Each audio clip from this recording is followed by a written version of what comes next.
උදාවන හැම දවසකම සුබ දැනගන්න. අද දවස අද 2014 අගෝස්තු මාසේ 8 වෙනි සිකුරාදා සූර්ය උදාව 6:05ට නැගත මුල නැගත 7:15 දක්වා තියෙනවා. ඊට පස්සේ ඒක ගෙවිලා පුවසල නැගත උදා වෙනවා. දිනාධිපතියටනේ ওই නැගත අයිති වෙන්නේ 7:15 කට තමයි කේතක නැගත යන්නේ මුල. අද හොඳ ජය දවස සිකුරාදා වුණාට මරු ඉන්නේ කිනිකොනේ. රාහු 10:35 ඉඳන් 12:05 පාට රතට හුරු දිල්සෙන සුදු දැකලා තියෙනවා. හැබැයි රතට හුරු තනිකර සුදු නෙමෙයි.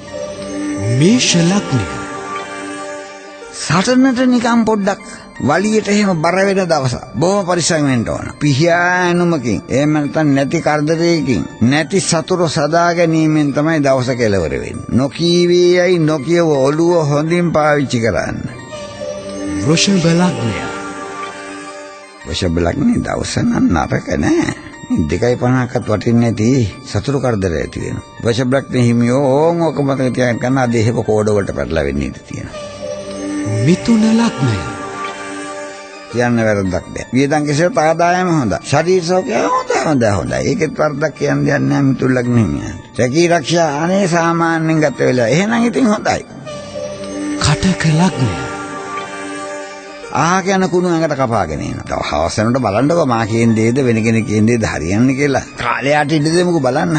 ඕක නිකම්ම එන්නේ නැහැ. අපි ඕකට හොට ගහනවා. කටක ලග්න හිමියනේ මේක තියාගන්න අද දවසේ Tamanට හොඳ දවසක්. ආදායම් බොහොම හොඳයි. පවුලේ සතුට සැනසීම හොඳයි. ඊළඟට ශරීර සෞඛ්‍ය හොඳයි. යමක් ඕනකට වඩා හොඳ වීමත් හොඳ නෑ. එතකොට හිතට එඩිතර ගතියක් එනවා. තමා ගාව නැති ඥානයක් Tamanට තියෙන වෙයි කියලා හිතා ගන්නවා. තමා නැති වැදගත්කමක් තමයි. අනුන්ගේ දේවල් වලට හොට ගහනවා. අයිති දේ විතරක් කරමු.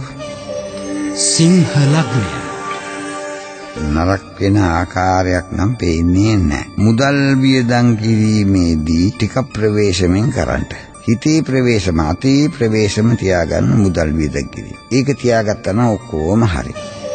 කන්‍යා ලග්නය කන්‍යා ලග්නෙ රැකී ආරක්ෂාව වලට නම් හොඳයි දරුවෝ. රක්ෂාවට හොඳ විදියට කටයුතු කරන්න. අද නරක දවසක්. ගෙදර දොරේ කටයුතුත් හොඳයි. සතුට සාමය සැනසීම තියෙනවා.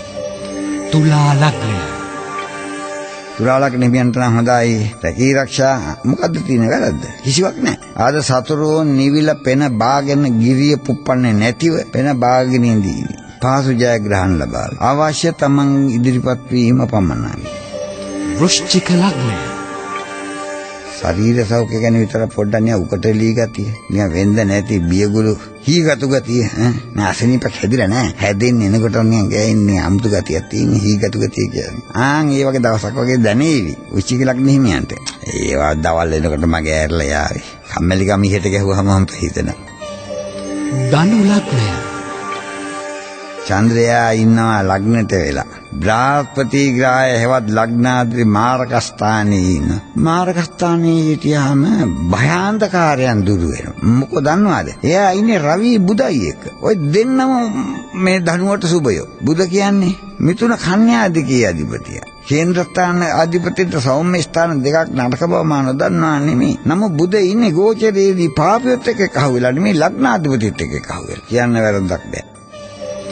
මකර ලග්නය හොඳටම හොඳයි. 10 වෙනි රැකී ආරක්ෂා ස්ථානයේ සෙන්සුරු ලග්නාධිපති ඉන්නවා. සෙන්සුරු ගහ මකරට ගහන්නේ නෑ නේ. උච්ච වුණාම කොහෙත්ම ගහන්නේ නෑ නේ. දෙනවනේ. අනේ සෙන්සුරු ග්‍රහයා හොඳ වෙලා ආවහම අච්චු කිරීමේ සීමාවකුත් නෑ වගේ තමයි දෙන්න පටන් ගත්තාම සීමාවක් නෑ. ගෙදර තාත්තා නෙවෙයි ඉන්නේ උච්ච රැකී ආරක්ෂා ස්ථානයේ. ආධිපත්‍යයේ පතුරවා. බලය පතුරවා. අඟහරුත් එක්ක ඔය ඉන්නේ. එච්චරද රවි කොච්චර නයිසර්ගික සතර වුණත් සෙන්සුරාගේ බලය පතුරවා.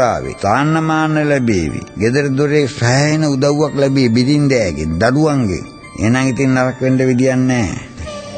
කුම්භ ලග්නය බලක් හිමියන්ට ගත්තාමත් අරකට කිට්ටු වෙන්නේ යන්නේ. මොකෝ දන්නවද? ඔය කියපු ලක්ෂණ අරකදී 10 දී තිබුණේ මේකදී 9 දී තියෙන්නේ. භාග්‍යස්ථානයේනේ 9 කියන්නේ. හැබැයි ඉතින් මෙහෙමයි. ඔළුව පාවිච්චි කරලා කටයුතු කරන්න ඕන. සෙන්සුරු ග්‍රහය ඉන්නේ එයාගේ පරම වෛරකාරයත්. ඒක උතන වෛර සංසිඳන භාග්‍යස්ථානයේ. දැන් 9 හින්දා ශරීර සෞඛ්‍ය හොඳ. අනික් කටයුතුත් හොඳ. තීන ක්‍රියාත්මක වෙන එක විතරයි. මීන ලග්නය. ශරීර සෞඛ්‍යය ගැන පරිස්සම් වුණා නම් එච්චර. නරකද අද මේ සතියන්තේ කොහේ හරි ටිකක් ඒකාකාරී බවින් මිදෙන්න ගියොත් එහෙම විනෝද ගමන බෞද්ධ සිද්ධාන්තනත් වැඳගෙන එහෙම කටයුතු කරමු. මේ ලක්කට අද හොඳයි. ඒ ජ්‍යොතිර්වේදී විද්‍යාපති චන්ද්‍රභාරති මහතා. උදාවන හැම දවසකම සුභ දැනගන්න. අද දවස